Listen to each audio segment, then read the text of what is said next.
and got nothing on me. I'm only one call away. Masih di intermezzo. Banyak info. Gak bikin kepo. Masih berbicara tentang penyakit anak. Pak Ustadz dan juga Mas Dimas ini ada kabarnya, ada salah satu penyakit yaitu paru-paru basah. Katanya itu menjadi salah satu penyebab kematian untuk anak-anak yang paling cepat. Benar nggak sih Pak Ustadz? Tapi sebelum dijawab, kita mau angkat telepon dulu ya. Halo, Assalamualaikum, selamat pagi. Waalaikumsalam warahmatullahi wabarakatuh. Dengan Ibu siapa, di mana Ibu? Dengan Ibu Sumarsih di Bandung. Di Bandung. Oke, silakan Ibu pertanyaannya. Ini saya nih punya cucu angkat. Cucu Itu angkat. anak kembar. Aha. Anak kembar. Jadi yang satunya yang kakaknya itu di ini orang lain gitu. Nah, yang adiknya di ini anak saya. Oke. Nah, kan saya ini sudah 5 tahun lebih ini belum bisa berjalan. Kalau yang kakaknya itu tumbuh subur ya normal begitu, sekarang udah hampir masuk SD. Oh. Kalau yang ini kan bicaranya susah, jalannya juga susah. Jadi bisa bicara tapi perbendaharaannya itu masih sedikit gitu. Lantas kaki kirinya itu teh jadi kelipet seperti kalau disuruh berdiri itu jadi jinjit, dan ini yang kirinya teh kelipet aja gitu. Memang awal dulunya waktu masih begitu dilahirkan itu sempat masuk Inkubator? rumah sakit sampai di NICU itu 1 bulan. Oh, dia Ya, jadi pertanyaannya Ibu, Ya, pertanyaannya barangkali ya ada hubungannya dengan akhlak. dengan gitu ya, Ibu, akhlak ya. begitu. Oke. Jadi jalan keluarnya harus bagaimana? Ya, Ya. terima Gitu ya. kasih Bu Mohon- Sumarsi. Ya, sama-sama. Saya yang terima kasih. Iya, sama-sama. Assalamualaikum Ibu. warahmatullahi Waalaikumsalam warahmatullahi wabarakatuh. wabarakatuh. Gimana Pak Ustadz? itu gimana tuh Pak Ustadz? Iya. Kalau istilahnya tadi kembar, kemudian yang kakaknya itu normal, kemudian adiknya ada sesuatu yang memang tidak diinginkan oleh seseorang ya, bicaranya susah, kemudian kakinya yang kiri kelipet. Berarti ini pada waktu si ibu ini mengandung si anak ini, Ibu kandung kandungnya berarti, ya. maksudnya. Ini ada persoalan di antara si ibunya dengan suaminya bisa, atau ibunya dengan orang tuanya. Yang kuat ini biasanya ibu dengan orang tua atau ayah dengan orang tua. Nah, karena apa? Yang sakit anaknya. Biasanya ini si orang tuanya anak dengan orang tuanya. Jadi dengan kakek neneknya istilahnya ya. Nah, kalau memang susah sekali bicara, insya Allah pada waktu itu si orang tuanya ini, entah ibunya, entah ayahnya si bayi ini, itu kayaknya ada persoalan dengan orang tua. Yang beliau itu jengkel, tetapi nggak bisa ngomong. Jadi mau ngomong nggak bisa, tapi marah istilahnya. Nah, kemudian kalau kaki, ini nih yang nggak bisa bicaranya tadi ya. Kemudian kalau kaki kiri kelipet, apalagi jinjit, insya Allah ini disebabkan memang pada waktu diberi masukan oleh orang tuanya, kayaknya si orang tua ini nggak mau jalanin, kayaknya kesannya seperti itu.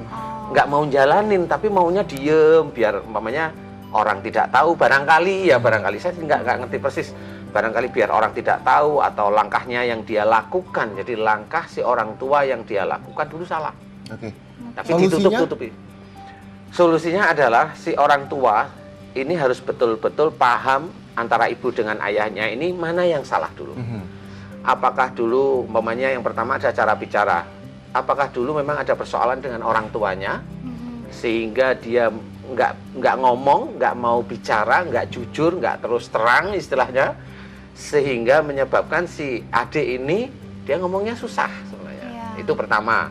Kalau itu sudah ketemu, dia harus minta maaf sama orang tuanya, meminta maaf serius karena ini masih kecil nih, kasihan. Kemudian kedua, kakinya kelipet. Ini biasanya dulu pada waktu dia melakukan sesuatu, itu ada melakukan sesuatu kesalahan.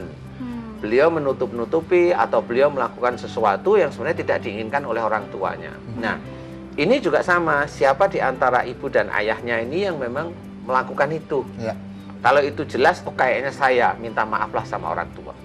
Minta maaf beneran, serius dan tulus, kemudian baru berdoa. Si orang tua ini harus berdoa, mohon kepada Allah Ta'ala, ya Allah, jika anak saya yang bernama, sebutkan, karena ini orang tua kandung. Anak saya yang bernama ini, bin atau binti ini, jika itu disebabkan karena saya dulu dikasih nasihat sama orang tua saya menyimpan kejengkelan, tidak mau bicara, dan kemudian saya menutupi langkah-langkah saya yang saya ambil sendiri, istilahnya langkah diambil sendiri biar orang lain tidak tahu. Jika itu salah, jika itu dosa di hadapanmu, ya Allah ampuni dosa saya. Doa ini terus dimohonkan, ya, karena saya sekilas tadi mendengar itu kayaknya memang agak susah ini. Ini harus betul-betul orang tuanya sendiri mohon ampunnya pada Allah, itu kuat sekali ya. Nah, itu dia ya Ibu dari Bandung tadi jawabannya. Dan Semoga udah ada membantu ya, Bu penelpon lagi ya, Nak, Iya, betul sekali. Kita akan langsung saja. Halo, Assalamualaikum, selamat pagi. Salam. Dengan Ibu siapa di mana? Dulu di Palmerah, Bu. Di Palmerah ya. Di Palmerah, Jakarta. Palmerah. Oke, Lulu. silakan Ibu Lulu.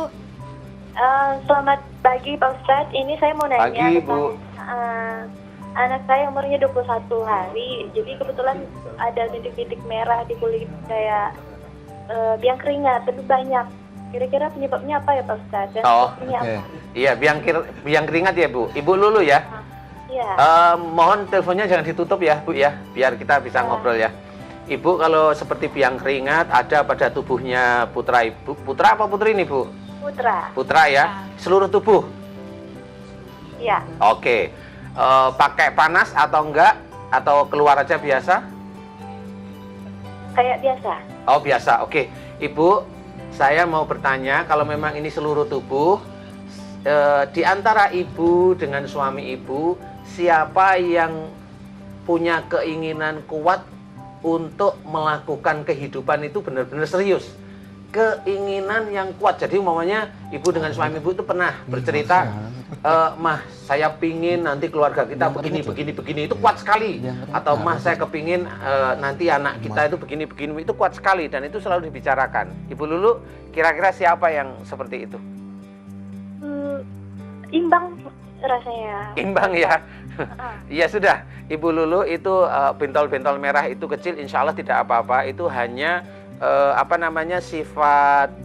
sifat keinginan yang terlalu ambisi yang terlalu kuat aja.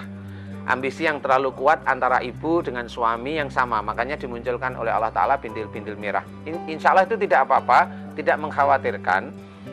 Hanya cuma nanti mulai ibu telepon ini, selesai telepon coba istighfar. Astaghfirullahaladzim, kemudian doa, ya Allah, jika anak saya bintil-bintil merah ini disebabkan karena ambisi kami, saya dan suami saya menginginkan yang seperti ini. Jika itu salah di hadapanmu, ya Allah, ampuni kesalahan saya. Doanya seperti itu, Ibu Lulu. Diulang dengan tenang, dengan khusyuk. Suami nanti dikasih tahu, insya Allah mudah-mudahan hari ketiga, bintil-bintil merahnya sudah mulai hilang. Iya, itu dia Bu Lulu jawabannya. Amin, mudah-mudahan Amin. dapat membantu ya Bu Lulu yang ada di Sehat selalu Palmerah, buat anaknya, Jakarta Bu Lulu. Barat. Oke, itu dia. Ini mau tanya nih, boleh, penasaran. Boleh, Pak, boleh, Ini boleh. tadi kita ngomongin penyakit yang berhubungan dengan orang tua tapi anak kecil semua. Iya. Apakah kalau misalnya anaknya udah gede nih, ada hubungan juga nggak sih misalnya kenapa anaknya misalnya remaja, misalnya sakit apa, ada hubungan dengan orang tua juga nggak kira-kira? Jangan dijawab dulu, Ustaz. Kita jeda iklan Oke, dulu ya. siap. Kita jeda iklan Panjang dulu. takutnya ya. Kita jeda iklan dulu. Kira-kira jawabannya ngaruh nggak sih ketika anaknya sudah beranjak remaja terhadap orang tuanya? Sesaat lagi, tetap bersama kami di Intermezzo. Banyak info, nggak Nggak bikin bikin kepo. kepo. Your loving winds me up like a